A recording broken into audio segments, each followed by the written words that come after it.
She deliberately hired the ugliest nanny she could find just to seduce her own husband. 3 days earlier, she'd found a woman's earring on their bed. It wasn't hers. When she confronted her husband, he lied without even blinking. That was when suspicion took root. The man thought he was clever, but the signs of infidelity were everywhere. Determined to make him pay, the wife set her plan in motion, not only to expose the cheating, but also to reclaim her share of their marital wealth. The nanny, clueless at first, cursed and tried to walk out. But when the wife offered a hefty sum of money, she stopped in her tracks. The wife already knew the nanny was desperate, her daughter was gravely ill and needed expensive treatment, so the scheme began. Step 1. Turn the nanny into a billionaire socialite. After a total makeover, designer clothes, jewelry, the works, the wealthy woman was introduced to the husband. Predictably, he took the bait. He was instantly intrigued when he learned she came from serious money. The staged glimpse of a luxury watch sealed the deal. Hooked. It was easy after all. The wife knew her husband like the back of her hand. Later that night, the husband added the heiress on social media. The trap was working. The next day, the wife orchestrated some alone time for the two.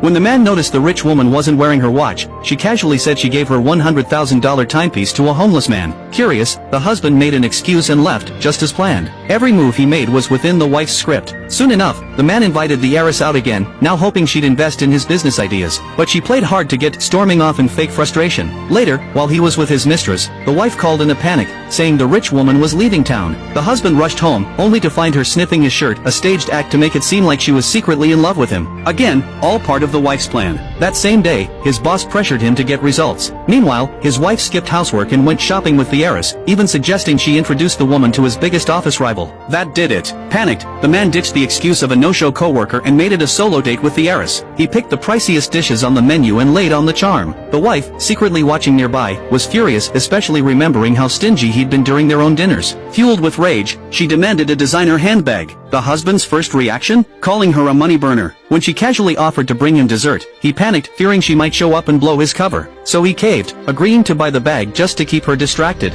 Later that night, he invited the heiress to a luxury home he'd secretly purchased behind his wife's back. Over dinner, he flirted shamelessly, unaware that his foolish wife had laced his drink in revenge. But he wasn't just being played by one woman, he was being toyed with by both. Next step? Bleed him dry. The nanny, now in character, pretended to pitch a lucrative business deal. The man took the bait again, this time even roping in his con artist brother to act as an art broker. They invited the heiress to his secret property to talk business. She excused herself to the bathroom and met the wife to strategize. She agreed to the deal, stalling for time. Meanwhile, the wife was off begging a loan shark for cash. Rejected, she made a reckless bet blindfolded and risking her life in a dangerous game. And that was just the beginning.